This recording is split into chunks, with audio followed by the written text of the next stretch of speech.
12th প্ৰথম পৰীক্ষাত সপোনতো ভবা নাছিলোঁ মোৰ লগত এনেকুৱা হ'ব। হেল্ল' এভৰিৱান, কি খবৰ? আশা কৰোঁ সকলোৱে ভালে আছে আৰু ময়ো ভালে আছোঁ। আজি আছে মোৰ ক্লাছ 12 অপেনৰ প্ৰথমটো পৰীক্ষা ইংলিছৰ, আৰু মোৰ লাইফৰ বহুত ডাঙৰ পৰীক্ষা, ঠিক আছে। সেইকাৰণে বহুত বেছি ভয়ো লাগি আছে আৰু নাৰ্ভাছো হৈ আছোঁ। সকলোৱে মটিভেট কৰিছে, মা আৰু পাপা, আইতা, মাহী, পেহী চবে মটিভেট কৰিছে। তথাপি অলপমান সাহস আহিছে। এনেতো মোৰ এইটো ডাউন হৈ গৈছোঁ, গমটো পায়। আৰু সকলোকে মোৰ ফালৰ পৰা অল দ্য বেষ্ট।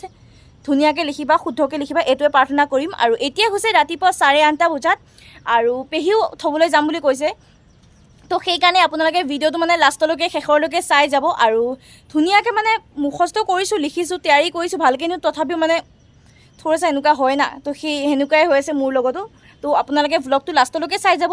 আৰু যদি মোৰ ভ্লগত কোনোবা যদি নতুনকৈ আহিছে, তো আগতীয়াকৈ মোৰ চেনেলটো ছাবস্ক্ৰাইব কৰি দিব আৰু কাষত থকা বেল আইকনটো প্ৰেছ কৰি দিব, যাতে আহিবলগীয়া ভিডিঅ'বিলাক আপোনালোকে সোনকালে পায়। তলত আহি দেখিলোঁ পেহী আহিলে আৰু ভাইটিক সুধিছিলে তোমাৰ পৰীক্ষা কেনেকুৱা গ'ল। সি কৈছে বহুত ধুনীয়া গ'ল পেহী, মোৰ বেলেগৰ কৰি নোহোৱাৰ আগতে হৈ গ'লে। আৰু অসমত কাৰ কাৰ ঘৰত এনেকৈ কৰে বাৰু? পৰীক্ষা দিনা কাঁহৰ কাঁহী এখন লৈ তাত এটকীয়া এটা দি পানী অকণমান দি থয়। কাৰ কাৰ ঘৰত এনেকৈ দিয়ে ক'বচোন? ৰাতিপুৱা 5টা বজাত উঠি ৰিভিজন কৰিলোঁ আৰু ৰাতিও পঢ়িছিলোঁ, সেইকাৰণে টোপনি পুৰে হোৱা নাই। মায়ে মোকে আধাৰ কাৰ্ড আৰু এডমিট কাৰ্ড উলিয়াই দিছিলে, পেহীও চাই আছে। যাবলৈ ওলোৱা সময়ত 2-3 বস্তু চেক কৰি ল'লোঁ, যাতে একো বস্তু ৰৈ নাযাওঁ। ইয়াত চিষ্টেমটো বহুত বেছি বেলেগ আৰু এক্সামত নহ'লে বহুত বেছি প্ৰব্লেম হ'ব।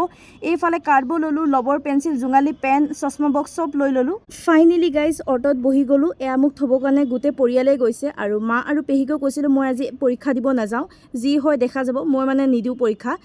মা আৰু পেহীয়ে গালি দিলে, কিয় নাযাবা, যাব লাগিব পৰীক্ষা দিবৰ কাৰণে। আমি বহুত আগতে আহিছোঁ, সেইকাৰণে ৰাস্তাত অকণমান ট্ৰেফিক জাম পালোঁ। আৰু এয়া 3 ঘণ্টা আগৰ মুহূৰ্ত চাওক। এয়া জাৰ্চা 2তে মোৰ এক্সাম চেণ্টাৰটো পৰিছে, কিন্তু এতিয়ালৈকে কোনো ইমান এটা অহাই নাই।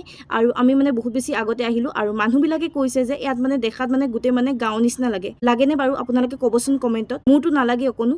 2 ঘণ্টাৰ পিছত এয়া দেখিছে নহয়, বহুত বেছি ভিৰ হ'লে পুৰা হেঁচা ঠেলা, চবেই ন'টিছ ব'ৰ্ড চাই আছে আৰু ময়ো চালোঁ। পেহীয়ে মোক অকণমান মটিভেট কৰি আছিলে যে এটা এক্সামে ডিচাইড নকৰে যে তুমি জীৱনত কি হ'বা, সেইকাৰণে টেনশ্যন ল'ব নালাগে, যিমানখিনি জানা সিমানখিনি লিখিবা। আৰু মই ফাইনেলি এক্সাম দি আহিলোঁ। আৰু মোৰ লগত সিদিনাখন কি হৈছিলে মই আপোনালোকক ডিটেইলছত কৈ দিওঁ। সিদিনাখন এক্সাম চেণ্টাৰত সময়মতে গৈছিলোঁ, 3 ঘণ্টা আগতে গৈছিলোঁ।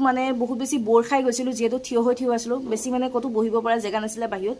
তাৰপিছত 11:30 বজাত গেট খুলিছে আৰু আমি গ'লোগৈ। তাৰপিছত ন'টিছ ব'ৰ্ডখনত চালোঁ আৰু ক্লাছ 9টোত পৰিছে। তাৰপিছত 9 ক্লাছত গ'লোঁ আৰু অকণমান সময় থকাৰ পিছত টিচাৰে ক'লে যে 9ত নহয়, তাৰপিছত 6ত হ'ল। গৈ আগুৱাই 6ত পৰিলেগৈ। আৰু 6ত পোৱাৰ পিছত তাৰপিছত আমি টিচাৰ নাহালৈকে যেনে তেনে বহিছোঁ আৰু যিকোনো বেঞ্চত। তাৰপিছত টিচাৰ অহাৰ পিছত ৰোল নম্বৰ হিচাপে বহাইছে আৰু মোৰ লাষ্টত আছে 34।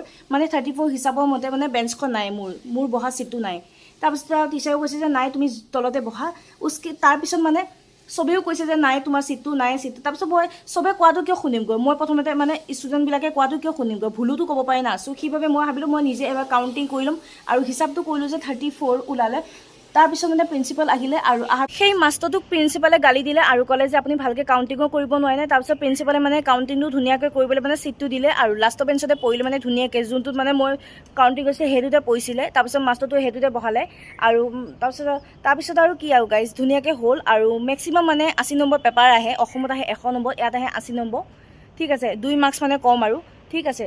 তাৰপিছত 3 ঘণ্টা সময় দিয়ে আৰু তাৰেতো 1 ঘণ্টা ৱেষ্ট হৈ গ'লে এইটো কাৰণে। আৰু 2 ঘণ্টা মই পাৰাখিনি কৰিলোঁ, কিন্তু আৰু অকণমান পাৰিছিলোঁ, কিন্তু সেইখিনি এৰিবলগীয়া হ'ল কাৰণ সময়ে নহ'লে আৰু বহি চহি লৈ ল'লে। চ' মোৰ লগত এনেকুৱাই হ'ল। বাৰু ৰাতি সাজত মায়ে বনাইছিলে দালি ভাত। আজি ভ্লগটো ইমানখিনিতে সামৰণি মাৰিছোঁ। যদি ভাল লাগিছে তো লাইক ছাবস্ক্ৰাইব। আকৌ লগ পাম নেক্সট ভ্লগত। বাই।